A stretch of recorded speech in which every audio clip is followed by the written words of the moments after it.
కర్నూలు జిల్లా ఎమ్మిగనూరులో postal ballot ఓట్ల ప్రక్రియను మొదలుపెట్టామని జిల్లా కలెక్టర్ సృజన తెలిపారు. సార్వత్రిక ఎన్నికల్లో భాగంగా ముందుగా ప్రభుత్వ ఉద్యోగులు, టీచర్, పోలీస్ ఇలా జిల్లాలో ఎలక్షన్ డ్యూటీలో ఉండే 20,000 మంది పోస్టల్ బ్యాలెట్ ద్వారా ఓటుని ఉపయోగించుకోవచ్చునని, ఈ ప్రక్రియ 6, 7, 8 తేదీలలో పోస్టల్ బ్యాలెట్ ఓటింగ్ ఉంటుందని, అందులో భాగంగా ఎమ్మిగనూరులో సుమారు 2,400 మంది ఎలక్షన్ డ్యూటీలో ఉండే ప్రభుత్వ ఉద్యోగులు ఉన్నారని, వారందరికీ SMS ల ద్వారా ఉద్యోగులకు తెలిపామని, ఎవరికి ఇబ్బంది కలగకుండా జాగ్రత్తలు తీసుకున్నామని, ఉద్యోగులు దీన్ని సద్వినియోగం చేసుకోవాలని, ఈ ప్రక్రియ ఉదయం 9 నుంచి సాయంత్రం 5 గంటల వరకు కొనసాగుతుందని కలెక్టర్ తెలిపారు. 20,000 మంది ఎంప్లాయీస్ కావచ్చు, వేరియస్ సెలక్షన్ డ్యూటీలో ఉండే ఎసెన్షియల్ సర్వీసెస్ వాళ్ళు కావచ్చు, సుమారుగా 20,000 మంది ఈరోజు పోస్టల్ బ్యాలెట్ ఫెసిలిటేషన్ ఉపయోగించుకోవడానికి ప్రక్రియ మొదలుపెట్టామండి.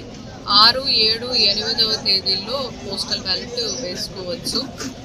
ఓపీఓలు, పీఓలు, ఏపీఓలుగా అపాయింట్ చేయబడిన వాళ్ళు కావచ్చు, పోలీస్ వాళ్ళు కావచ్చు, మెడికల్ సర్వీసెస్లో ఉన్న వాళ్ళు కావచ్చు, వీడియోగ్రాఫర్లు కావచ్చు, డ్రైవర్లు కావచ్చు, ఎవరైనా కానీ ఎలక్షన్ డ్యూటీ కారణంగా పోలింగ్ స్టేషన్కి వెళ్ళి వేయలేకపోతున్నారు కాబట్టి వాళ్ళకి ఫెసిలిటేషన్ సెంటర్ పెట్టడం జరిగింది. అందరూ ఫెసిలిటేషన్ సెంటర్లోనే వేయాలి, ఇళ్ళకి పోస్టల్ బ్యాలెట్ ఇవ్వబడదండి, కేవలం ఇక్కడికి వచ్చి వేయాలి.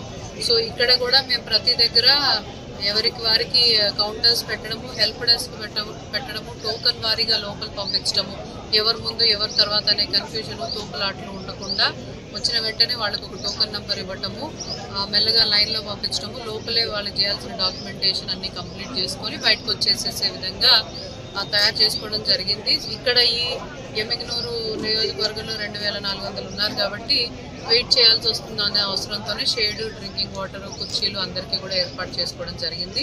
ఇంకాస్త అవసరాన్ని బట్టి ఇంకో కౌంటర్ కూడా ఉపయోగపడుతుంది అనిపిస్తే ఇంకో కౌంటర్ కూడా ఓపెన్ చేసి క్రౌడ్ కానీ మరీ ఎక్కువ అయిపోతే అది కూడా స్టార్ట్ చేస్తాము.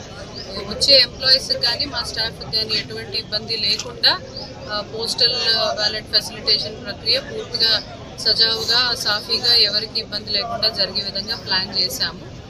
అందరూ కూడా దాన్ని సద్వినియోగం చేసుకోవాలి. 6, 7, 8వ తేదీలు ఉదయం 9 నుంచి సాయంత్రం 5 వరకు ఫెసిలిటేషన్ సెంటర్లు ఓపెన్ ఉంటాయి. దయచేసి అందరూ రండి. అందరికీ SMSలు కూడా పంపించాం. వారు ఎక్కడ ఓటరు, వారు ఏ ఫెసిలిటేషన్ సెంటర్కి రావాలి అనే విషయాలు కూడా ప్రతి ఒక్కరి వాళ్ళ మొబైల్కి కూడా మెసేజ్లు పంపించడం జరిగింది.